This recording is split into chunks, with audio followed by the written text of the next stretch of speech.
Hello, how's it going? So today I'm going to continue doing a poem by Rudyard Kipling, and this is the fourth part, and I find that this is actually a lot more fun than I thought it was going to be, because it makes you dig why this is so important. I must have mentioned that in the last video, but so the next two lines are, "Or being hated, don't give way to hating. Yet don't look too good, nor talk too wise." So again, there are a few things involved with this that I'll talk about. So being hated. So in a sense, this is being on the receiving end of hatred. You're not going to be loved by everybody. This just goes without saying. I'm drinking water instead of tea because our refrigerator is broken and the milk is way off. Um, so you're not going to be loved by everyone. It's, it's just something you have to learn to live with. I think a lot of people out there kind of get out of shape because there's someone somewhere out there who doesn't like you. And there's really nothing you can do about it. I mean, maybe one particular person you can change his or her mind, but there's always someone out there who's not going to like you for various reasons. Some of it is your fault. Some of it's just them. They're just an asshole, and you just have to be able to live with that fact. It's not pleasant to think about, but it's just going to happen. Um, so as long as you have a good intention and you're confident that you're doing the right thing, and like we said in the earlier one, is that you can allow for other people's doubts that you're doing the right thing, and and you've taken that into a consideration. And okay, so you're confident that you're doing the right thing now. You have the good intentions. Um, you just got to keep carrying on. And it's not possible for everyone to agree with you on everything. It's just not possible. I mean, think about how many things in the world there are that are important. Then think about how many things there are in the world that are unimportant. You're just not going to have everybody line up on the same side of the discussion for every single thing there is in the world, especially important things, because you might be able to let something go if it's not important. Because you think, well, why am I going to get bothered about something that's not important? But for things that are important, you're going to fight for that, for whatever you want. So, I would say don't go throwing rocks at hornets' nests. I mean, just don't go looking for problems when there's enough problems that just naturally come your way. Um, I know. On the other hand, I would say don't be afraid to rub people the wrong way, as long as you're doing the right thing. I wouldn't wind people up and just make enemies when you don't need any more enemies than you've already got. But as long as you're doing, like I said, as long as you're doing the right thing and you do what you need to do, some people are not going to be happy about that, and you gotta have to accept the fact. No, I wouldn't, and I also wouldn't go out of my way to make friends with everyone I meet. Um, it's kind of funny that people who have thousands of friends, I always wonder how many of those are real friends or people that you spent a pleasant afternoon with. Is this somebody who's going to be with you when your mom dies? Is this going to be somebody who's going to be with you uh, when really bad things happen? There's a the old saying, "A friend in need is a friend indeed," and so it's nice to be pleasant to people and have positive feelings towards other people. I wouldn't go around trying to be a people pleaser and not a friend to everyone, because you just can't be a friend. If people are going to hate you for nothing, it could be a friend to you for nothing. But that's the nothing part, that's kind of key there, that you are not going to, that nothing, that this the fickleness of their hatred or their friendship is what you need to be wary of, is that they're not going to be uh, they're not true. They're just fly by night. So I mean, trying to be a friend to everybody kind of makes you a doormat. You end up looking out for how am I going to please people rather than am I doing the right thing here? Uh, and you end up not having a lot of true friends because you're trying to please people who just can't be pleased or can only be pleased by very peculiar circumstances. Um, so I would say that real friends are what you want, not people who just think you're there to please them. You know, the people that if you have this general behavior of I want to please everyone, the people that you actually do want to be friends with just look at you and just think, well, you just want to be friends with just any old person, and then you scare those people off. Uh, you know, there's an expression in French called that says I had to write it down. Mieux être seul que mal accompagné, which means it's better to be alone than it is to be in bad company. And so basically, some friends you just don't want. I mean, I know you want to please people, and it kind of hurts a little when people don't like you, but I wouldn't be looking for friends in the wrong places. So there's the second part of that is don't give way to hating, and I would say that hatred is a way. It has a way of warping the soul or the mind. It focuses your energy not on making yourself better, uh, loving those people around you you really do enjoy, or just trying to make the world a better place. It focuses all of your energy on these intense and negative feelings towards others, and often you don't know these people. Disagreements are one thing, but it seems that people kind of just get high off of uh, focusing on their hatreds. You see this a lot on social media. I'm not on a lot of social media, but I do have Facebook, and once in a while I check in, and people go nuts.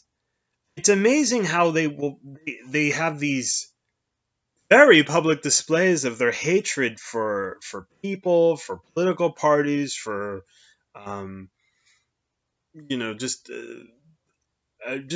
ideas. They just go nuts, and they spend their time. I'm gonna get even with this person by focusing all my hate on this Facebook post, and it turns me off. So, like I said, with being hated, and you're looking for real friends, if you want somebody like me, and I consider myself to be someone who's a genuine friend, you are turning me off because all I see from you is negativity.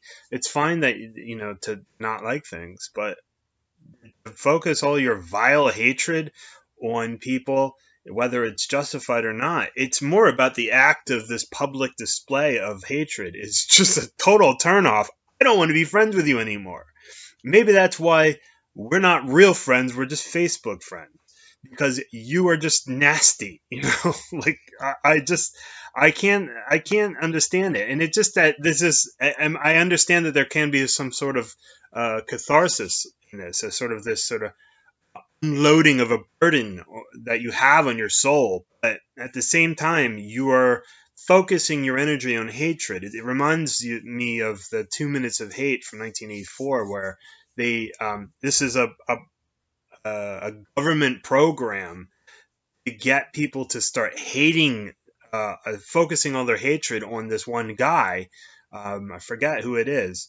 It's just sort of an image of the others, right? The non-in-group people, and it just doesn't do very good things for your soul. It's completely unproductive. And it's actually destructive because I mean you hate people because they seem intensely opposed to you, and they oppose to your values and everything that's important to you.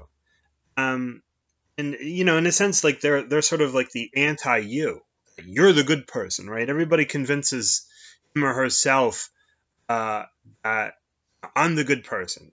That's the people who are opposed to me are bad people. They're the devil, right? This is kind of religion creeping in, even if you're not religion, is that this is the person trying to trip me up at every turn. It really, like, just focusing on this hatred just is not only is it a waste of time, but it's corrosive to your soul. And it makes your feelings darker and darker and darker until eventually you just can't deal with life anymore. Um, so the next part is don't look too good. So this is something that's interesting. He crams in a lot in just a couple of words. It doesn't look too good. And appearances are important. You dress up nicely because it makes you feel good, or it makes other people think that you're stylish and you're fancy. Sometimes it is about respect. I mean, it's depending on the circumstances. You wouldn't show up with a Judas Priest T-shirt at your mother's funeral. However, uh, at home, at my parents' house, just sitting around. My dad's out right now, so I'm just sitting around, uh, cleaning up a little, doing a little work, and yeah, that's fine, right? And going outside, I probably won't even wear this. Because it's a little cool out today, so I might wear a jacket.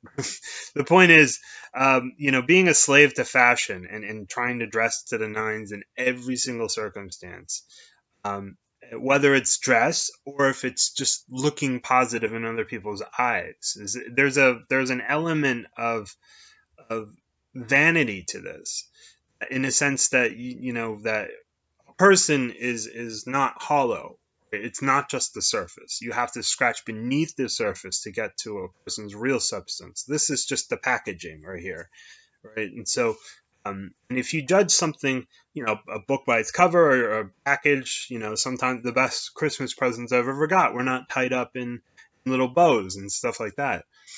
But focusing on the exterior is really just focusing on the surface, and you need to get you don't even have a chance to look underneath there. And likewise, trying to produce this effect is basically there are only 24 hours in a day, and you can spend an inordinate amount of time on the way you look. You get the hair just right, you shave your face just right, you put on a little creams, a little under. That's probably good for everyone, just so you don't scare them off. But you look good, have everything just so, and it's not for you, it's for show. This is all a floor show for other people to try to get them into your shop, your person shop. Um, if you spend so much time of those 24 hours focusing on the exterior, you don't have time to work on the interior, making yourself interesting, making yourself have something to say when you talk to somebody. Then you just focus purely on the outside, and once people say, okay, I've dealt with the outside, looks very nice, but okay, what else have you got for me? There's nothing left. So this don't look too good thing is essentially, you're sending a wrong signal that this is all there is to me. And also, you're also wasting a lot of time by only working on that. So, and the second part is, nor talk too wise. This is sort of the verbal and communicative, say that one pretty fast, facet of the looking too good. This is the intellectual version of looks, is that people, unfortunately, they equate smarts with goodness. A person is very intelligent, therefore they're superior. If you've ever walked outside and talked to smart people or dumb people, or people somewhere in the middle, most of us are in the middle somewhere, and you start to notice that there's an arrogance that comes with a lot of intelligence. I would say that okay, so on average, by definition, 100 is the average IQ. And IQ is typically how we measure intelligence. So people below the IQ average right there, or actually, you're on the screen there. So people on this part of the IQ, so under 100, are going to be less than average. And that doesn't mean anything. It doesn't mean that they're good people. It might mean that they are incapable of understanding high-level math. It might be that they have a limited vocabulary. It might be that they're not going to understand complex systems. That's fine. Human beings have got away with not understanding complex systems for hundreds of thousands of years. That's fine. That they can deal with that. And so they can make up for it. People with less than intelligence, less than average intelligence being kind. And then so the thing is, the people on the other end, the very intelligent people, so over 100, they have this intelligence. And there's something about intelligence. Um, this is true with just the appearances. So, like the saying, or talk too wise, is that you're trying to show people that you're intelligent. You're trying to say smart things, long and complicated words, complicated ideas. Uh, and oh, aren't I so smart? The thing is with that is that there's always somebody out there smarter than you. And there's always somebody out there who can do something better than you can. And so the thing is, you get kind of wrapped up as a competition of who's the smartest. And ultimately, you're going to lose. And since there are many different types of intelligences, you're never going to be number one in every category. The smartest person in the world probably can't tie his own shoes.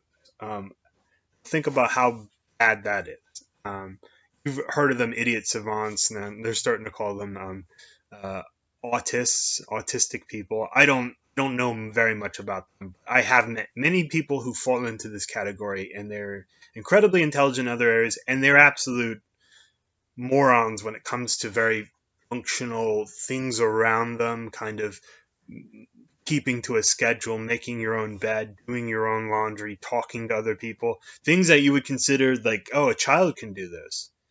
These people who can do very complex equations, understand very high level physics and math and all that, can't work on that. So there, it does seem like there's a problem there. And if you're, well, anyway, the point is that that's not something to try to mimic or to imitate. You're trying to, you're trying. Intelligence is really just a tool. It's not a coat you wear to make you look good. Because I think a lot of people think of intelligence as something uh, something that makes them gives them higher value, and the more higher their intelligence by an IQ, um, higher the more value they're seen to have in the world. Now, I have a story, like a short story. So when I was in England, I met a guy at a pub, and he got to talking to me about this and that, and he seemed pretty smart, but he kept on talking about his IQ. And I have a suspicion of my own IQ. My mother actually went out of her way to hide this from me. And I'm not that curious about it because I mean, I basically understood, once I understood what an IQ test was. I think whoever it is that explained it to me, one of these social workers they have at a school, said this doesn't mean very much to you. It just means that we can maybe tell you what class to go into to encourage certain behaviors or encourage certain skills. So anyway, basically, my mom and this social worker downplayed the value of this, and I've always heard that it's more important to be nice. I've heard, there's an old saying, it's nice to be important, but it's more important to be nice. So the thing is that I've always had it impressed upon me that your intelligence is a tool. It's there for you to use to solve problems, but it's not your value. And so anyway, this guy in England kept on railing, I've got 180 IQ, and I thought, I don't know if that's true. Because I do know that people at the very thin ends of the spectrum, the low end and the high end, the people at the low end are very low functional. They might be probably what you would call retarded in the actual sense. They have very severe mental problems. If you're under maybe 60 or 50, there are very, very, you're very limited in what you can do in the world. Likewise, if you are higher than 150, let's say around there, 150, 160, you have the ability to understand very complex things and do them really quickly. Uh, it's almost like a superpower. Um, and I just thought, well, here's a guy with bad teeth, long greasy ponytail, talking in a dank little pub in a sort of mid-sized town in southern England. Uh, on a Friday afternoon. I had the day off, and so I went shopping and got a pint while I was waiting for the bus. A couple pints anyway. And I just thought, does this, why aren't you working at CERN or a university or some government, like British equivalent of NASA? I just thought, you were telling me this because you want me to think that you're very intelligent, therefore I will think more of you. If you told me you were 100 exact average of everybody in the world, I probably, you think I probably wouldn't think that much of you. I actually think more of you because I know that you're telling the truth, because it's not something most people brag about. So this talking too wise is very vain. I find it to be very interesting that people just want to, they use giant words when a normal one that takes a lot less effort um, will take. It's totally baffling why people do this because I'm sure that they step their foot in it. This guy, I'm probably not the first guy that said his IQ was 180 or whatever I said it was, something ridiculous. And I think I kind of just smiled and laughed and said, "Yeah, you're probably more than average, given by our conversation, but I wouldn't be at 180. You're in the wrong place, right at the wrong time to try to fool somebody about that." So anyway, that's all that I have for today. I didn't even think I was going to do this today, so I'm already ahead in the day. So I will talk to you in another video, another time, and I'll see you soon.